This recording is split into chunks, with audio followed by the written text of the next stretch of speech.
Splatoon 3 was my most hyped game of 2022.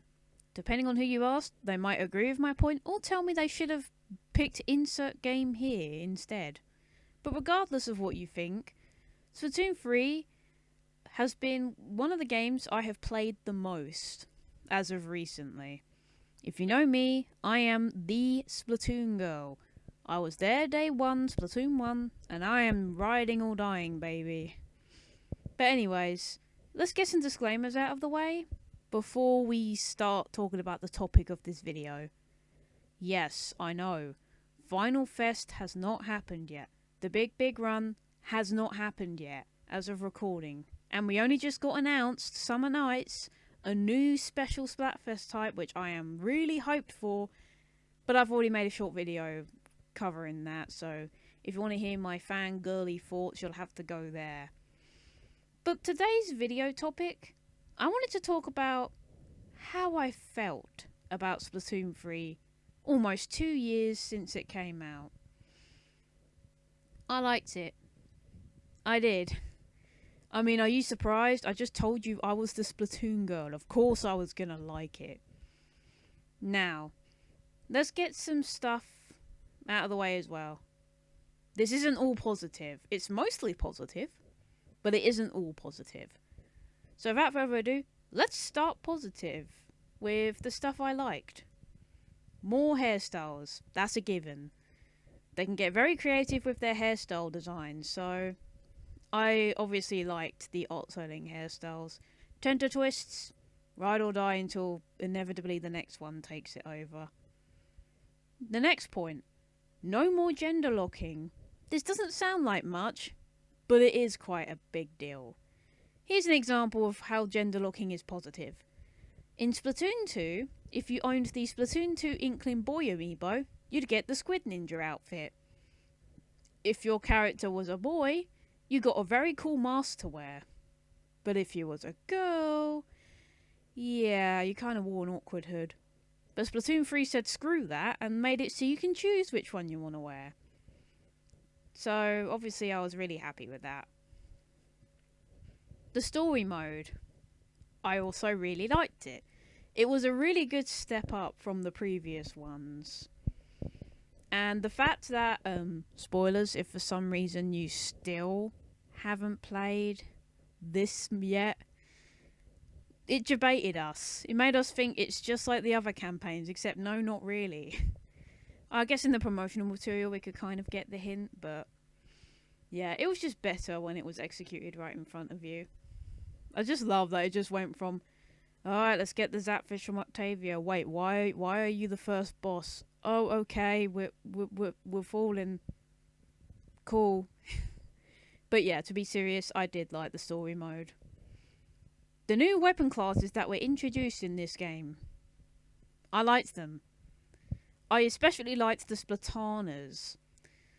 Not just because of the creativity and the fact that they're based off windshield wipers on cars. They're just damn fun to play. Like the vanilla Splatana wiper kit of Torpedo and Ultra Stamp. I grew to that very quickly. I did play Splatana Stamper as well, and it also has a fantastic kit of Burst Bomb and Zip Caster. We were eating good in the Splatana department. The Tri-Stringers, not so much. I didn't warm up to them until a bit later. But I like the idea they went for, a budget charger. The photo mode. It's no longer amiibo locked, however your character doing poses still is. One step at a time, I guess. But I like that you can use Recon to do it as well. That's a fantastic change, and I do agree with it a lot. Splatfest vibes. As usual, they are immaculate, and they're especially immaculate in this game. Splatsville looks like something you'd see from a traditional Japanese kind of festival. Disclaimer, I've never been to Japan, but Splatoon makes it look inviting, so yeah. Speaking of Splatfests, Tricolour. The concept is really good. The execution is whatever. But I remember that direct, when I reacted to it, I went feral. I was like, wait, what? And it was originally a comeback mechanic, but by Splatfest number 3, The developers could see the cracks and were like, screw it, you know, it doesn't matter anymore. You can do what you want.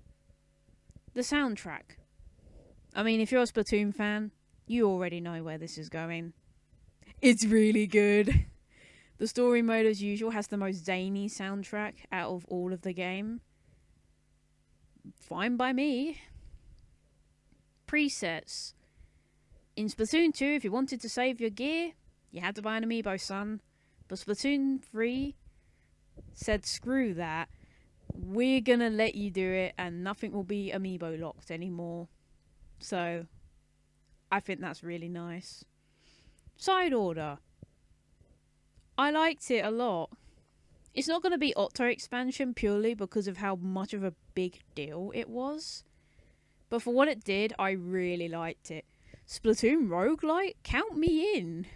I've played a few games in a similar style to that before. I'm sure it will be fun. And it was. And this DLC, you have to thank for getting me to like Pearl.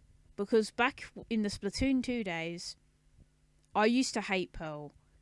I used to hate her with every fibre of my being. The Marina bias was scary, I'm not gonna lie. But after Side Order, I'm a changed person now. Pearl is now one of the best characters. Sorry it took me this long to realise that, but hey, at least I was redeemed, am I right?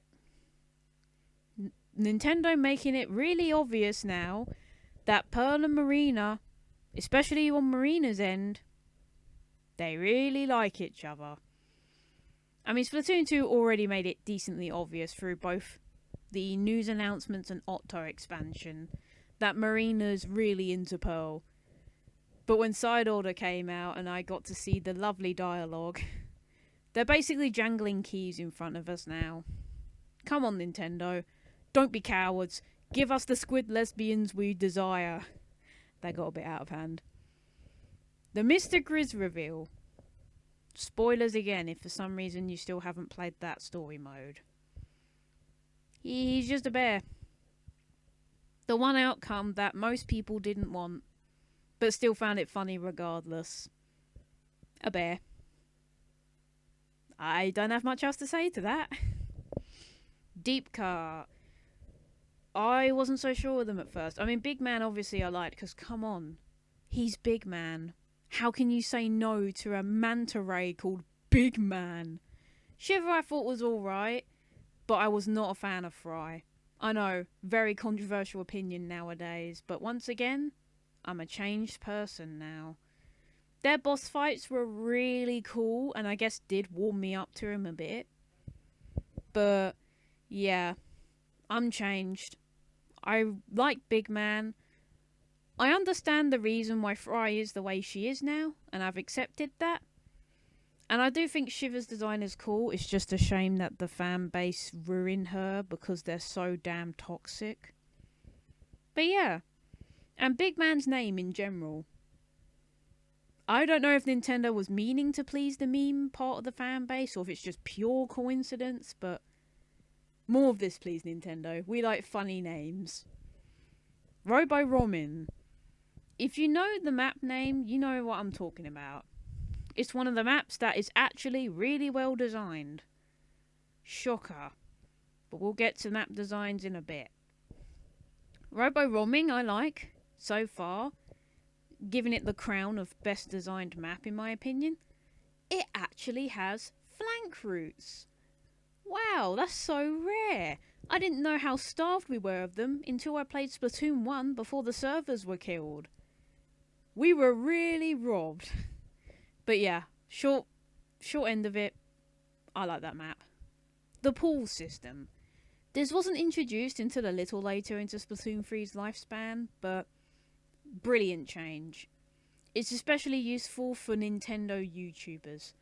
I have heard countless stories where whenever they want to play a game with their fans, they have to accept friend requests over and over again, and they could only have 100 friends, so that meant once you're done playing with them, unfriend them over and over again. So the pool system basically fixes that. No more accepting friend requests. slap the name in and people can join.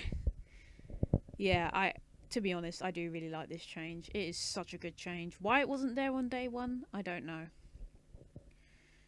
Star power. You've probably never heard of this before, and I don't blame you. Because Splatoon 1 and 2 didn't bring that much attention to it. It was only 3 that did. So star power can affect your gear. Both how many ability chunk slots it has, and how much XP you get. Splatoon 3 made it front and centre, and I think that's a really good change, because it's nice to have more XP to get ability chunks after playing matches. The grind is painful. If any way it is easier, we'll take it. Emotes. Yeah, I think that speaks for itself. I really liked the addition of emotes. There's a lot of good ones and funny ones, and it's a good way to express your character's personality, whether it's based on you or the classic OC, which, let's be honest, is what most of you have based it off. But yeah, even though it only shows at the end of a match, I think it's good they even added it at all. The splash tags. I really liked this. It fits the theme of chaos and, being more expressive. And there's so many patterns you can get. I mean, if you shield out, like, whatever amount of currency the expansion pass is in your country, you get 3 special ones. One for the Squid Sisters, one for Pearl and Marina in their regular outfits, and then their Damp Socks outfits, which I think's really nice. King's Salmonids. I think that this is a fantastic change as well. I mean, giant boss fish boys that you have to eliminate within a time frame to get cool exclusive rewards, and maybe be traumatized temporarily for a bit. But yeah, their designs are really cool. And in case you're curious, my favourite is Ouroboros, because it sounds like the FEMA Breaker Scream from SCP. And in general, its long serpent knight design is really cool.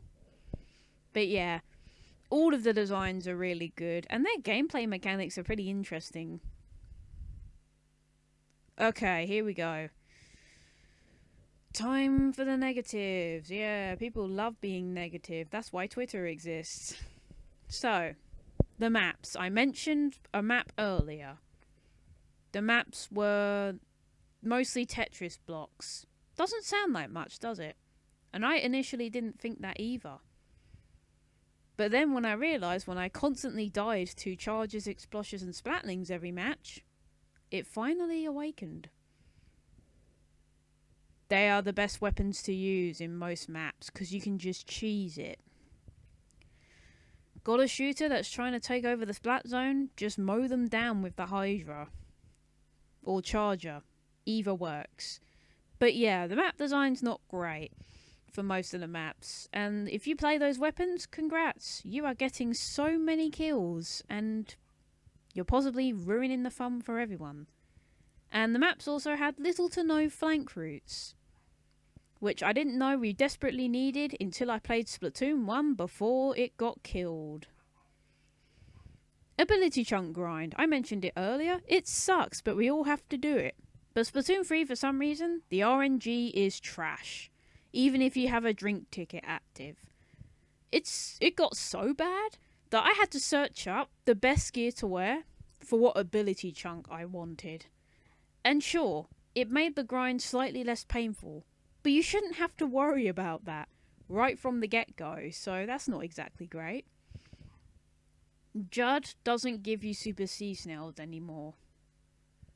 Again, didn't think much of it until later into the game's lifespan, and realising that the updates aren't gonna last forever. So, that sucks. If you missed out all the Splatfests and you wanted to earn Super Sea Snails to boost your gear a little because there's no way to boost its star power because they don't appear in the stores, tough luck, buddy, you just missed out. Really, Judd, could you not have just given us a few, you lazy boy? Anyways, the salmon run grind. You thought the ability chunk grind was painful? Mate, you've not seen nothing yet. So, an example of this. For the Fresh Season 2024 update, I believe this was. You might have to fact check me on that. But the Octoling gear from Splatoon 1 came back. I love the Octoling armor throughout the games. It's one of the coolest looking gear. So, you know, I could play a couple matches and maybe get the gear for a couple of scales. Little did I know that to get all of the gear, you have to grind for 800 a pop. I'm not joking. If you want the Splatoon 1 Octoling armor, you have to get over 1,000 bronze scales just to get all of it. And my maths may not even be 100% correct, so who knows how long it could actually be. But yeah, if there's one thing I hope for the future, and if King Salmonids do return, which they really should, please give us more generous scale drops. We don't want to have to feel like we're sending our souls away just to get one piece of the gear that we want. But that's that really. And the final point to make for this video. In my personal opinion, watching all the updates roll out, Salmon Run got the short end of the stick.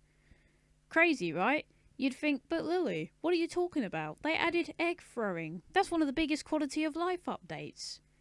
Yeah, I know, but that's only a small part of the mode. We only got 2 new maps. 2! Now, I hope I'm wrong, and maybe we'll get one more, but it's not looking very likely. Now, I understand Splatoon 2 Salmon Run didn't exactly get that many maps, but I am positive it got more than what 3 did.